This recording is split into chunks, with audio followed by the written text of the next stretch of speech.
हुआ जानकर वह देवताओं को शाप देती हुई बोली, अहो, इंद्र सहित ये सभी देवता बड़े दुष्ट हैं और अपना कार्य सिद्ध करने में निपुण, मूर्ख तथा लोभी हैं। इसलिए ये सब के सब आज से मेरे शाप से पशु हो जाएं।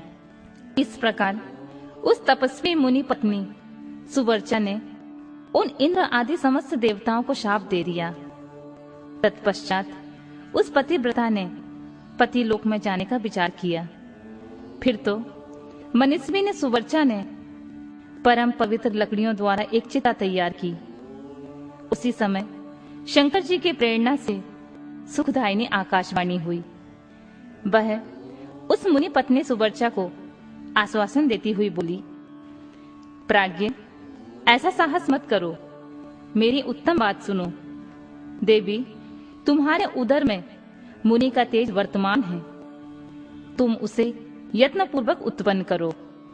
पीछे तुम्हारी जैसी इच्छा हो वैसा करना, क्योंकि शास्त्र का ऐसा आदेश है कि गर्भवती को अपना शरीर नहीं जलाना चाहिए, अर्थात सती नहीं होना चाहिए।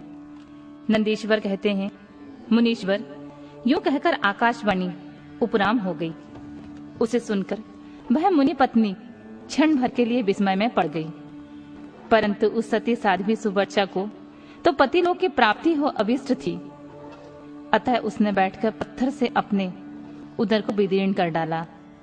तब उसके पेट से मुनिवर दधीच का वह गर्भ बाहर निकल आया। उसका शरीर परम दिव्य और प्रकाशमान था तथा वह अपनी प्रभा से 10 दिशाओं को उद्दासित कर रहा था।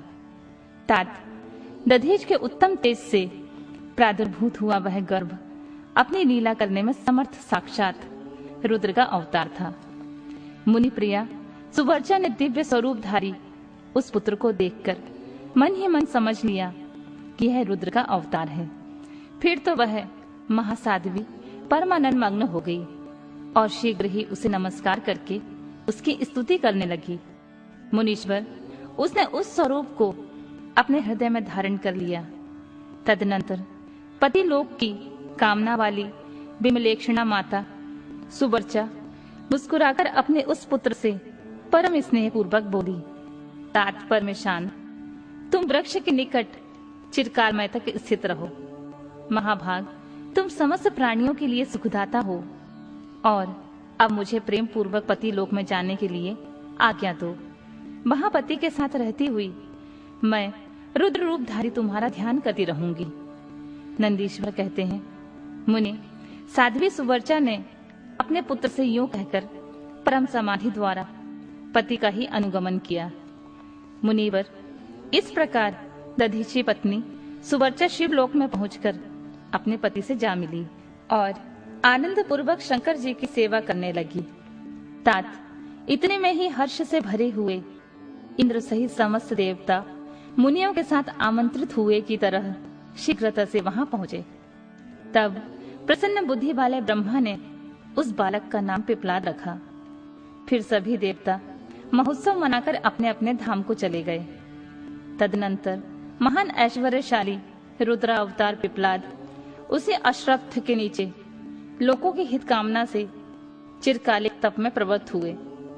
लोकाचार का अनुसरण करने वाले पिपलाद का यूं तपस्या करते हुए बहुत बड़ा समय व्यतीत हो गया। तदनंतर पिपलाद ने राजा अनरण्य की कन्या पद्या से विवाह करके तरुण हो उसके साथ विलास किया। उन मुनि के 10 पुत्र हुए। वे सब के सब पिता के ही समान महात्मा और उग्र तपस्वी थे। वे अपनी माता पद्या के सुख की वृद्धि करने वाले हुए। इस प्रकार महाप्रभु शंकर के लीला अवतार मुनिवर पिपलाद ने महान ऐश्वर्यशाली तथा नाना प्रकार की लीलाएं की। उन कृपालु ने जगत में शनिश्वर की पीड़ा को, जिसका निवारण करना सबकी शक्ति से बाहर था, देखकर लोगों को प्रसन्नता पूर्वक यह वरदान दिया कि जन्म से लेकर 16 वर्ष तक की आयु वाले मनुष्यों को तथा शिव भक्तों को शनि की पीड़ा नहीं हो सकती। यह मेरा वचन सर्वथा सत्य है। यदि कहीं शनि मेरे वचन का अनादर करके उन मनुष्यों को पीड़ा पहुंचाएगा तो वह निसंदेह भस्म हो जाएगा। तात इसलिए उसी भय से भीत हुआ ग्रह श्रेष्ठ शनेश्वर विकृत होने पर भी वैसे भी मनुष्यों को पीड़ा नहीं पहुंचाता। मुनिवर, इस प्रकार मैंने लीला से मनुष्य रूप धारण करने वाले पिपलाद का उत्तम चरित्र तुम्हें सुना दिया। यह संपूर्ण कामनाओं को पूर्ण करने वाला है। गाधी, कौशिक और महामुनि पिपलाद, ये तीनों स्मरण किए जाने पर शनेश्वर जनित पीड़ा का नाश कर देते हैं। वे मुनिवर दधीची, जो परम ज्ञानी सत्पुरुषों के प्रिय तथा महान शिव भक्त थे, धन्य हैं जिनके यहाँ स्वयं आत्मज्ञानी महेश्वर पिपलाद नामक पुत्र होकर उत्पन्न हुए।